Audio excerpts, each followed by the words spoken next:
Şeffaf Mutfak'tan herkese yeniden merhabalar. Buzluğumda bir hazine yatıyor. Tam bir 5 çay ikramlarını hazırlamak üzere buzluğumu doldurdum. Nasıl doldurdum, nasıl koyuyorum, nasıl hazırlıyorum ve nasıl pişiriyorum daha sonra. Neler atabiliyorum? Bununla alakalı çok güzel bir video geliyor.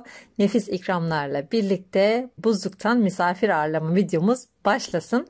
Öncelikle size enfes bir buzluk böreği tarifi vereceğim. 250 mililitre kadar ılık sütümün içine 125 gram kadar tereyağı koyacağım. Ilık sütün içine zaten eriyecektir.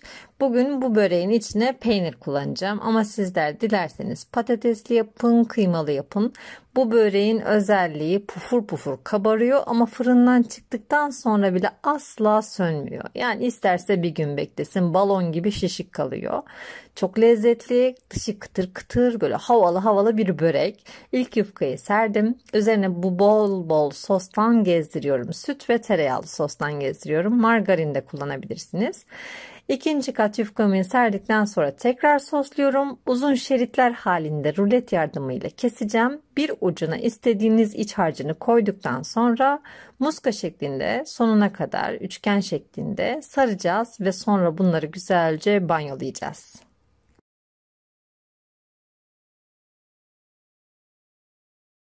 Evet, bugün buzluk dolduracağız dedik. İstediğiniz adette çıkartacağınız gibi hazırlayacağım bütün tarifleri. Örneğin börekten, işte cheesecake'ten ya da işte kurabiyeden istediğiniz adette çıkartıp pişirebileceksiniz. Gelen misafir sayısınca gerisini buzlukta tekrar muhafaza edebileceksiniz. Gerçekten bu video için biraz kafa yordum. Yani hangisi hangisinin yanına yakışır, en güzel buzluk böreği, en güzel buzlukta saklanan kurabiye hangisi, en çok sevdiklerimiz hangisi? Biraz bu konuda bolca arge yaptım. Yoksa buzlukta birçok şey saklanıyor. Ama mesela mayalı poğaçanın saklandığını çok bilmiyor herkes. Nasıl saklayacağım? Kabartacağım mı? Çıktıktan sonra mı mayalandıracağım diye herkes soru soruyor. Ben de bunların tamamına cevap vermek için böyle bir video hazırlamaya karar verdim. Gördüğünüz gibi hazırladığım böreklerimi suyun içine daldırıp çıkartıp şöyle bir elimle hafif sıktırıyorum. Bütün aralarına bu su girecek. Buzlukta donacak. Buz kristali oluşturacak. Biz bunları hiç çözdürmeden fırına atacağız. Nasıl güzel şişecek göstereceğim. Şimdi çıkarttığım ve hafif sıktığım börekleri böyle bir buzluk poşetine koyuyorum. Ağzını kilitliyorum ve buzluğa gönderiyorum.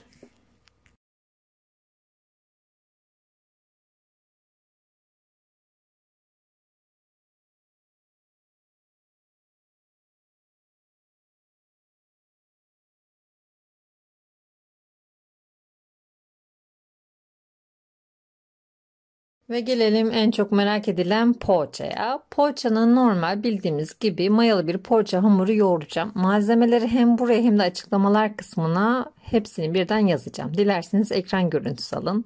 Dilerseniz videoyu beğenin ki bu benim daha çok işime gelir, daha çok insana ulaşırım. Sizin de beğendiğiniz videolara kaydolur, istediğiniz zaman açar izlersiniz. Şekerini, tuzunu, sütünü, yağını ilave ediyorum mayanın içine. Bugün bir mutfak şefi kullandım. Elinizle de yoğurabilirsiniz aynı şekilde. Şimdi aldığı kadar un ilave edeceğim. Gayet yumuşak bir kıvam istiyoruz. Şöyle ben kıvamını da göstereceğim. Yoğurduktan sonra bunu bir güzel mayalandıracağız. 1 saat kadar mayalandıracağız.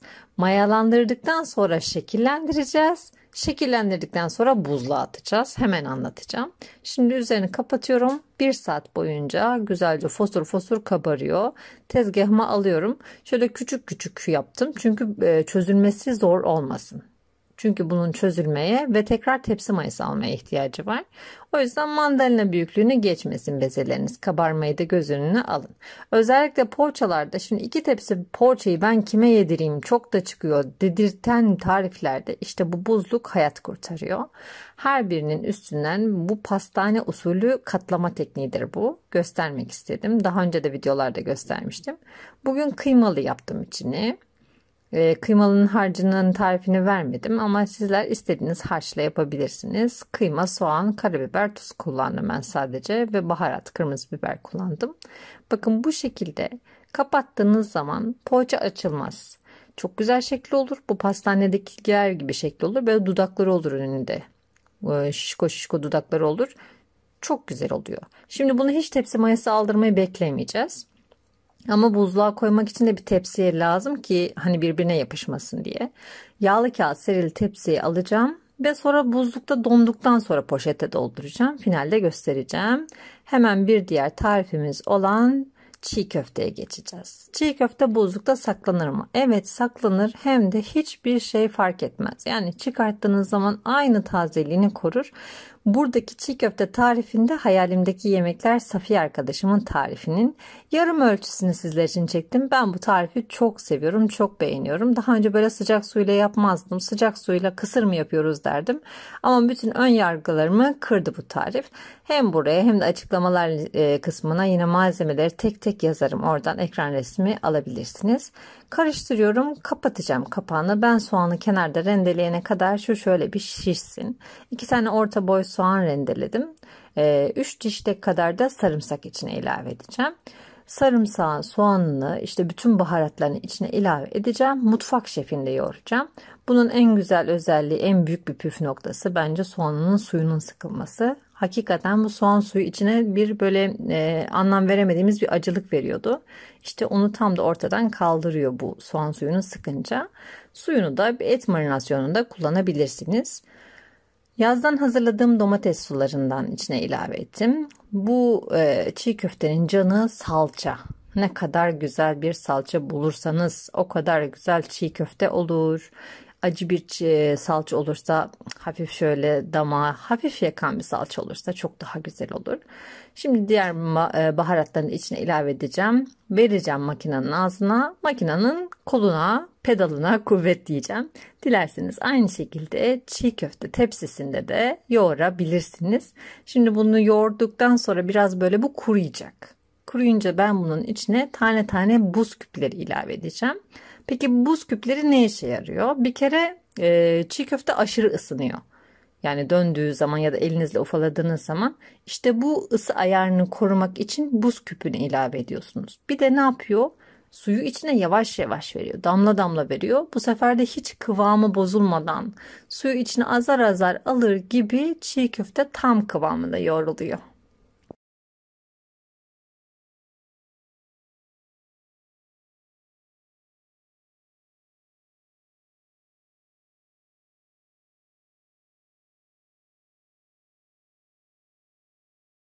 Ne kadar süre mutfak şefinde yoğurtturdunuz diye sorarsanız yaklaşık yarım saati buluyor. Yani 25 dakikayı falan buluyor. Çok yüksek ayarda çalıştırmıyoruz çünkü etrafı acayip bir saçıyor. Yani kurutuyor ve saçıyor. O yüzden daha düşük bir ayarda yaklaşık yarım saat kadar yoğurdum. Ve artık onu torbalayabilirim, poşetleyebilirim. Ağza hava almayacak kilitli poşetler olursa çok iyi olur. Bu şekilde kıymalara yaptığımız muameleyi yapıyorum. Oklavayla üzerinden geçiyorum ki çözülürken çok daha kolay çözülüyor.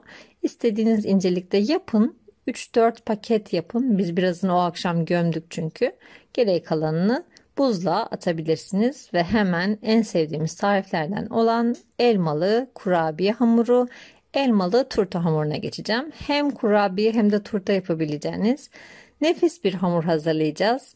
Bunun püf noktası içinde kabartma tozu yok ve çok geç bayatlar. Yani 3-4 gün o da kalırsa bayatlayabilir. Bir de bunun bayatlamamasının en büyük püf noktası, tamam içine kabartma tozu koymuyoruz ama elmanın suyunu çok ama çok iyi çektirmek. Şöyle bir elinizde de çok fazla yoğurmayın ki tereyağı eridikçe içine un almasın. O zaman şekillendirmeniz zor olur. Olabildiğince çabuk yoğurmaya çalışın ve elmanın gördüğünüz gibi bütün suyunu çektirin. Neredeyse karamelize olsun. Dibinde bir damla bile suyu olmasın. Çünkü elmanın suyu elmalı kurabiyeyi bayatlatır. Başka hiçbir şey değil. İçindeki bu nem bayatlatır. Güzelce çektirdim. Biraz da tereyağı ile birlikte tatlandırdım. Altını kapattıktan sonra içi hala sıcakken cevizini ve tarçını ilave edeceğim. Her zaman söylüyorum. Yine söyleyeceğim. Tarçını ateşin üzerinde kavrulan elmaya koymayın. Çünkü acı acı bir tat olur. Tarçın böyle direkt ateşi sevmez.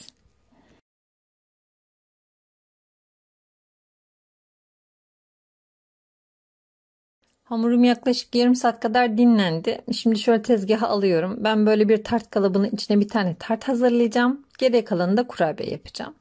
Şöyle bir buzdolabı poşetinden faydalanabilirsiniz. İkisi arasında açabilirsiniz. Çok daha işiniz kolaylaşacaktır. Tart kalıbınız yoksa borcamın içinde yapın. Yuvarlak bir borcam bulun. İşte onun içinde yapın ya da herhangi bir kapta olur. Yani böyle bir altı çıkan tart kalıbı tabii ki işinizi kolaylaştırır. Güzel ısı geçiriyor bunlar.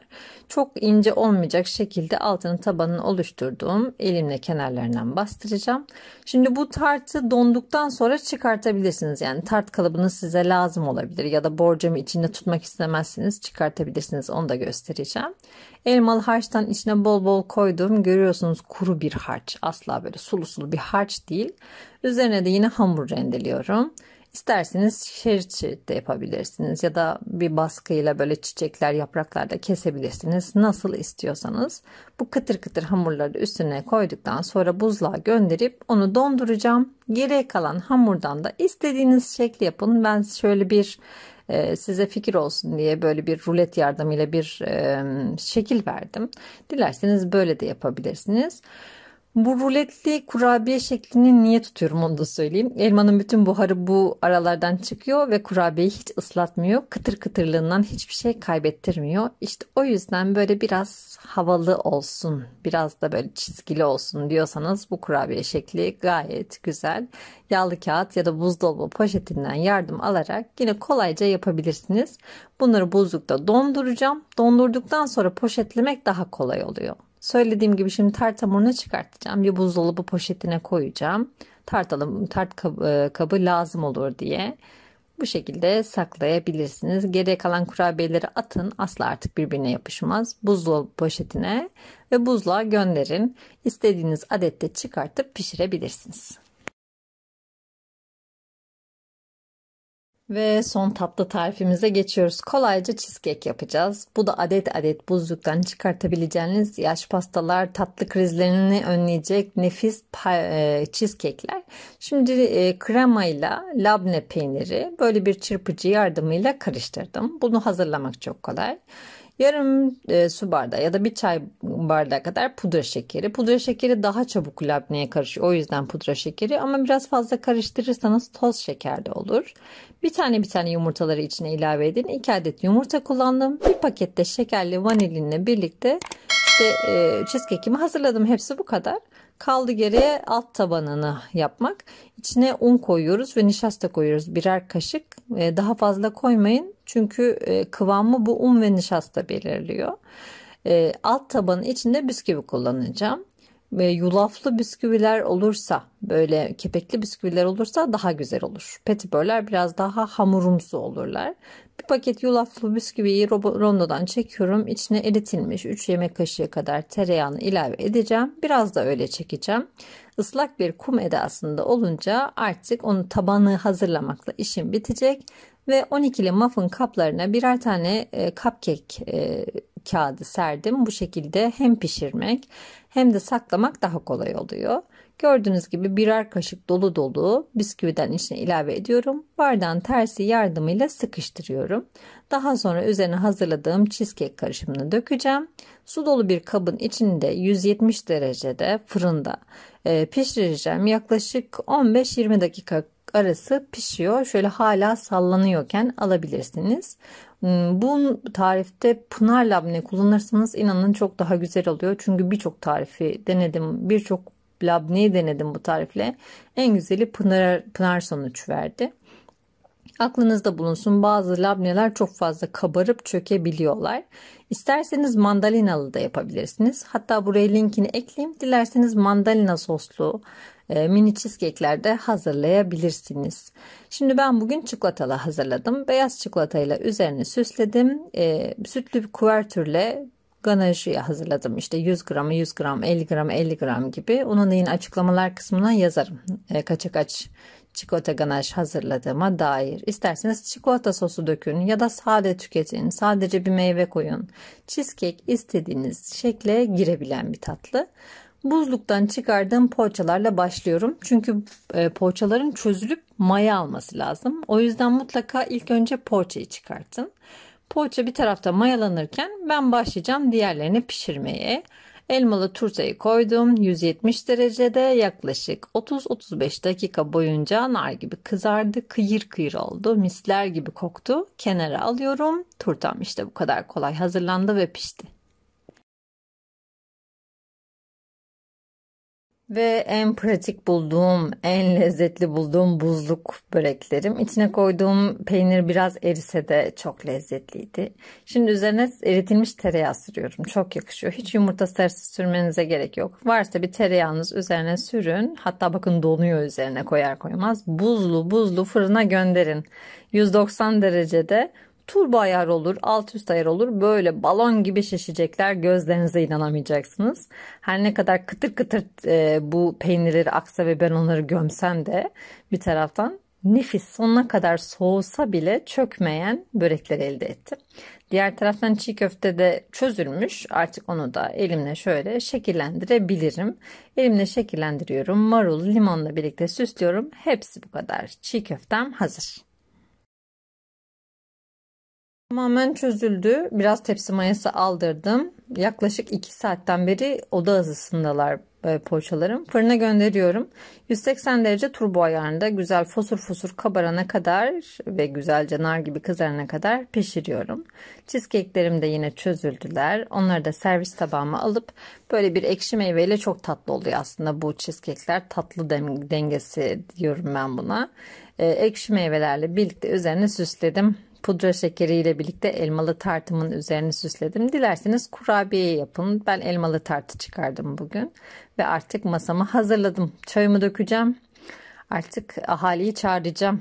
Gözlerine inanamayacaklar. Diyecekler ki ya Tuğba sen bugün öğleye kadar yatmadın mı bunları? Bu ne ara hazırladın?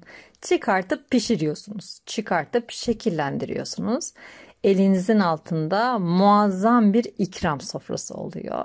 Her biri birbirinden lezzetli ve her biri herkese hitap edebilen tatlılar. Özellikle ben buna dikkat ettim. Yani herkesin sevdiği bir şey olsun dedim. Cheesecake'e karşı eğer bir ön yargınız varsa bu tarifle yıkabilirsiniz. Çünkü ben bu tarifle yıktım. Dışarıda bir cheesecake yemiştim. Hiç beğenmemiştim. Sonra bu tarifle cheesecake'in bağımlısı oldum. Mutlaka deneyin. Şu böreklere bir bakar mısınız? Bunlar buz gibi soğudular bu arada diğerlerini yapana kadar. En ufak bir çökme yok. Altın sarısı ve yumuş yumuş poğaçalar. Kim demiş buzluk görmüş maya kabarmaz diye. Alın size kanıtı. Yumuş yumuşlar. İçleri kıymalı mis gibi de kokuyor bu arada. Ve böreğim, poğaçam, çiğ köftemle birlikte, tatlılarımla birlikte nefis bir şekilde soframı hazırladım. Belki dikkatinizi çekmiştir. Ufakta bir orada kasede fellah köftesi var. Bir önceki tarifte onu da yayınlamıştım. Buzlukta saklanabilen bir şey o da yine fellah köftesi de. Affınıza sığınarak çiğ köfteyi götürdüm. Bu muazzam sofradaki tariflerden denemek isteyeceğinizi düşünüyorum. Umarım emeğimin karşılığı olan beğenmeyi unutmazsınız. Yorum yapmayı unutmazsınız. Bu ve bunun gibi birçok tarif için kanalımı ziyaret edebilirsiniz. Videolarımızı beğenmeyi, paylaşmayı, yorum yapmayı ihmal etmeyin. Yeni tariflerde görüşmek üzere. Hoşça kalın, afiyetle kalın.